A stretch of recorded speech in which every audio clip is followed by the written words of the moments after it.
encargadas de procurar justicia y de la detención de Florence Cassés y de la investigación de los hechos delictivos respectivos, en el sentido de que los videos mostraron una escenificación ajena a la realidad, o sea, un montaje. Ahora bien,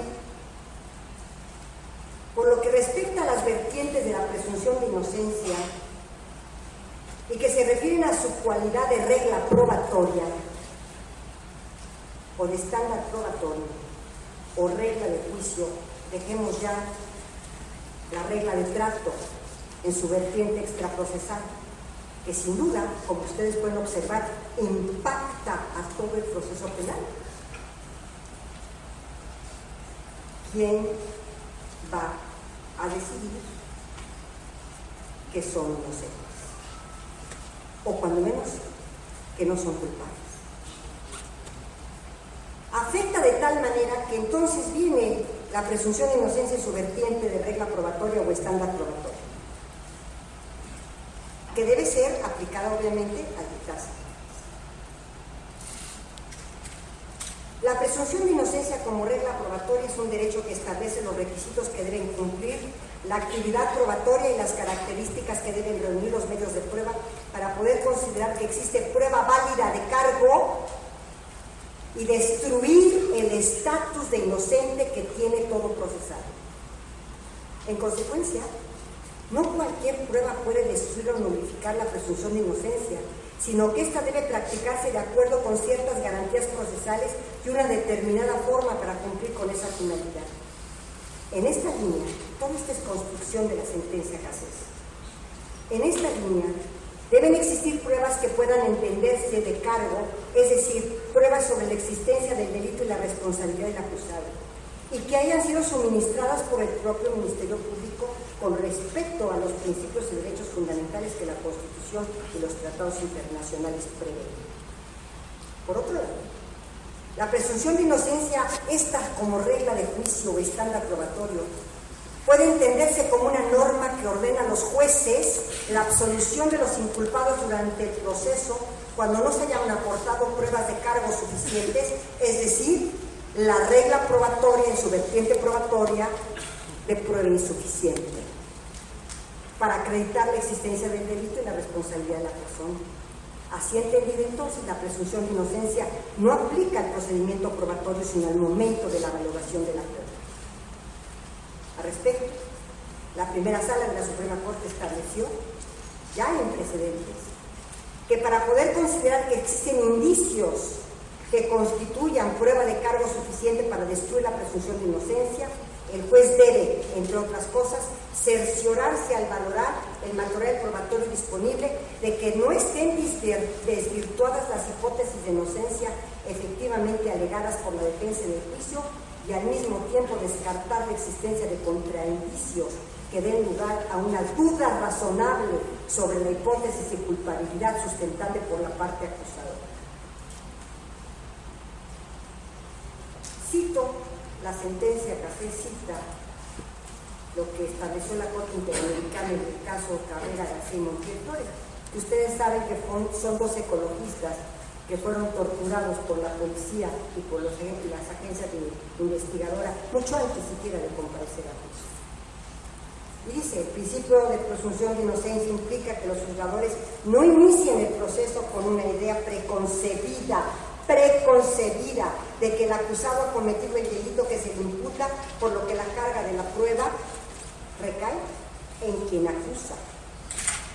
Pero si ya los juzgadores tenían una idea preconcebida de que los acusados habían cometido el delito, ¿cómo pueden valorar ese acervo probatorio en la regla de trato y de prueba, en su vertiente regla de prueba de presunción de inocencia?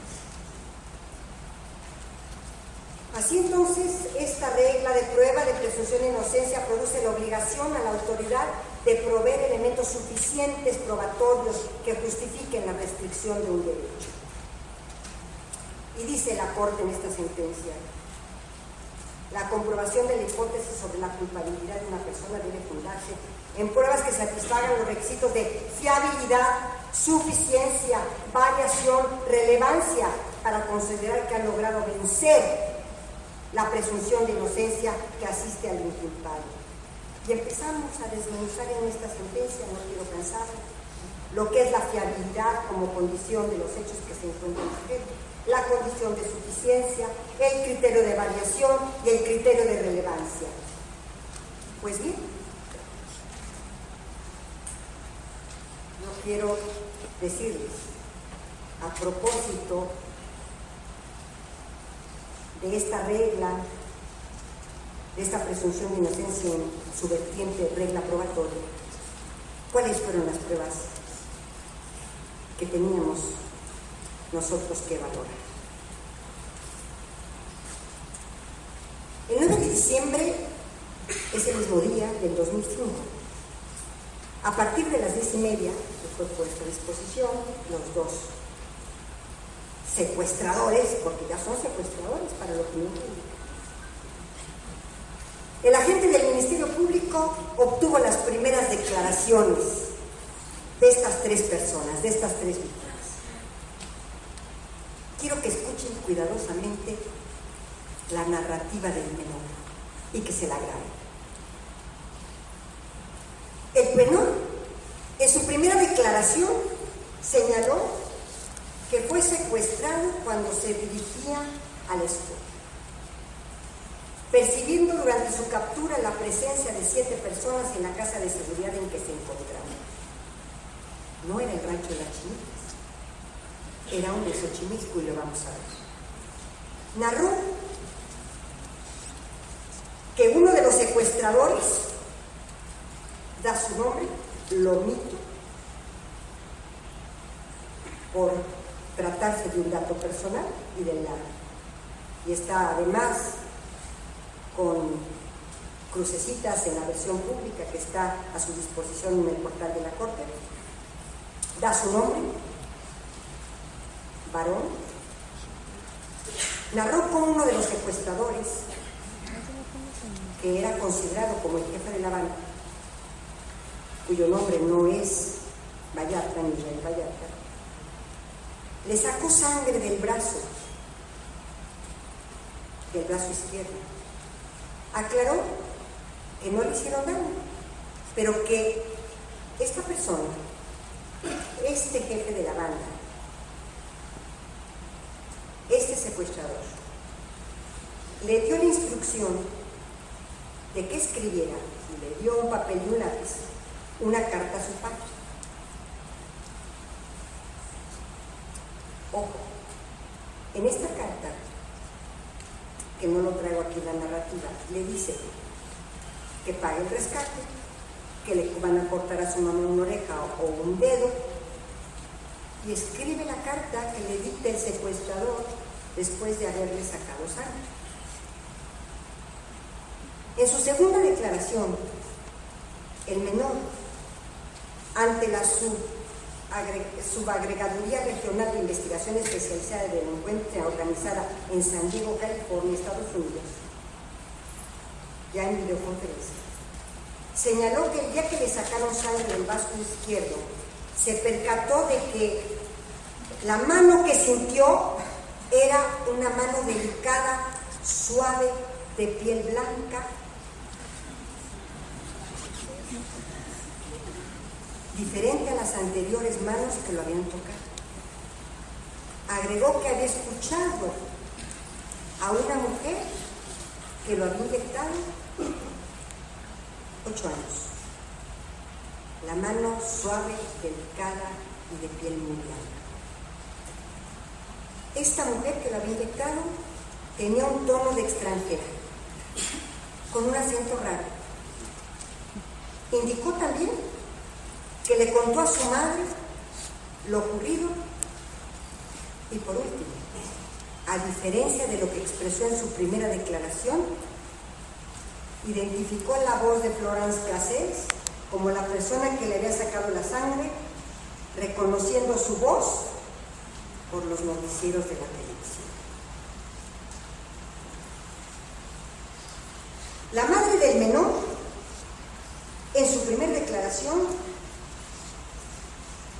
señaló que fue secuestrada el día 19 de octubre del 2005. Acuérdense que estamos hablando de los primeros días de diciembre. Y su esposo, a quien ese mismo día dejaron libre con la finalidad de que pagara el rescate a los secuestradores.